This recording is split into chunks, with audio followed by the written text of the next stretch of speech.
Have you ever felt like something is missing?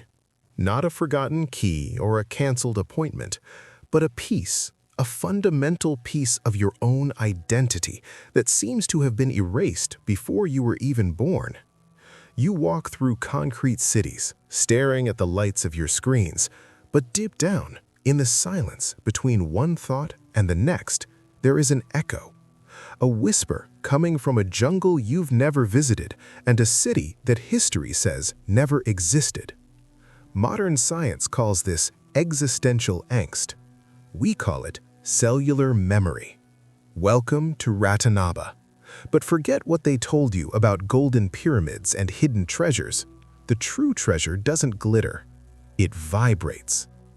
Look at your hands for a moment. Inside every cell of your body, there is a strand of 3 billion letters of code, your DNA. For decades, scientists looked at this code and saw something strange. Only 2% of it is used to build proteins and keep your body running. And the rest? The other 98% was labeled with an almost childish arrogance as junk DNA. But nature is not wasteful. In the code of life, there is no junk. What biologists failed to read wasn't trash. It was compressed files. They are instructions from an operating system that was deactivated. This is where Ratanabá begins, not in the soil of the Amazon, but in the territory of your biology. Ratanabá is not a place on a map. It is a state of consciousness that humanity has forgotten how to access. Imagine a civilization where the separation between self and other, between man and nature, simply did not exist. They didn't build houses, they engineered frequencies. The reality Sowers. Legends speak of a lost city in the Amazon basin. Explorers searched for stacked stones, but they walked right over the truth without seeing it. The structures of Ratanabá were not carved by slaves or iron tools. They were grown. Imagine massive quartz crystals, programmed through collective intention. For the reality Sowers, the original inhabitants, technology wasn't something you carried in your pocket. Technology was the mind itself. They understood that the universe is not made of matter, but of information. Through rituals of unified chanting, they maintained the harmony of the biosphere. When they sang, the geometry of the crystals changed. The architecture was alive. If the group consciousness was at peace, the walls emitted a warm, healing light. If there was disharmony, the structure itself vibrated in warning. They didn't live in the forest. They were the nervous system of the forest. Listen to what one of these Sowers would say if they were here today. You built prisons of glass and metal and called it progress. You separated the voice of your mind from the voice of the earth. What you call loneliness is merely the signal that you have disconnected from the network. We never left. We simply changed frequencies. To find us, you don't need to dig into the earth. You need to dig into your own silence. The psychic deluge. This is the turning point of our story. If this civilization was so advanced, so integrated, what happened? Why do the world's jungles now hold only silence and roots embracing stones? Many speak of a flood of water. The clouds opened and the oceans rose. That happened, yes, but the water was only the physical consequence of a much deeper disaster. The true flood was psychic. There was a moment in the Ratanabá timeline when unity was broken. A faction, a group that began to see itself as superior to the whole, started experimenting with the manipulation of consciousness for control. They stopped using the crystals to harmonize and began using them to impose. In that moment, the Earth's morphogenetic field, the invisible network connecting all living beings, suffered a fracture. Unitary consciousness collapsed into billions of isolated fragments. The ego was born. Nature did not punish Ratanabá. Nature reacted. Like a body raising its temperature to expel a virus, the Earth rebooted the system. The forest grew with supernatural speed, devouring the crystal cities, hiding the frequency keys under layers of humus and oblivion. Frozen music. We didn't lose a city. We lost the ability to feel as one. And that is why you feel this anguish today. You are an heir of Ratanabá, living in a world of separation. To understand Ratanabá, you must stop seeing the world as objects and start seeing it as frozen music. Imagine that every shape in nature, the curve of a shell, the arrangement of sunflower seeds, the structure of a snowflake, is the result of a specific frequency.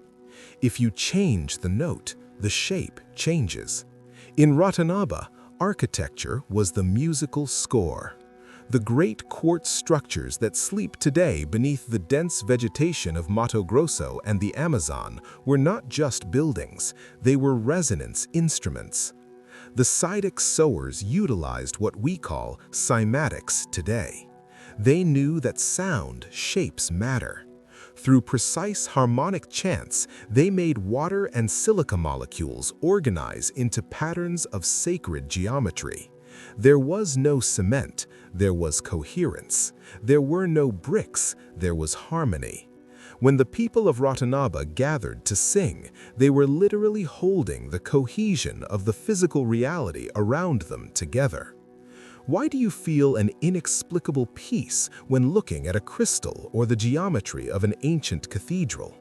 Because your brain recognizes the code. The golden ratio, the divine proportion, is not a human mathematical invention. It is the signature of the Creator, the trace of Ratanabá within us.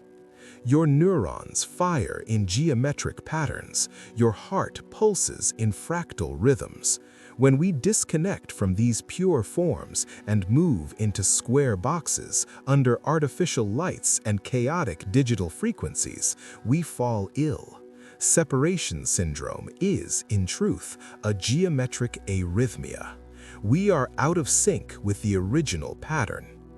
The mirror and the reboot. But here lies the deepest mystery. If the code is still there, if the DNA still carries the instructions of Ratanabá, how can we reconnect the system? The ruins are not just waiting to be discovered by drones or satellites. They are waiting for a specific frequency of human consciousness to wake up. The code is dormant, but it is not dead. Modern science is finally starting to scratch the surface of what the Sowers of Ratanabá mastered: epigenetics.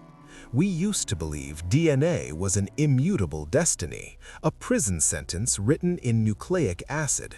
Today, we know DNA is a keyboard. The environment, your thoughts, and the frequencies you expose yourself to are the fingers that play that keyboard.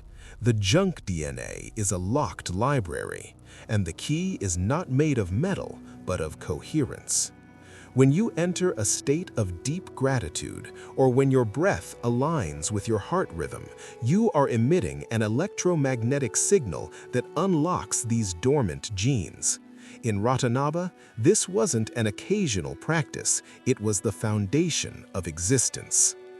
The ancestral sower appears one last time. He doesn't point to the horizon, but to his own chest. He says, "You came here to be the gardeners of chaos. Do not expect the stones to speak if your heart is silent. Learn to read the geometry in the clouds, the music in the wind, and the code in your blood.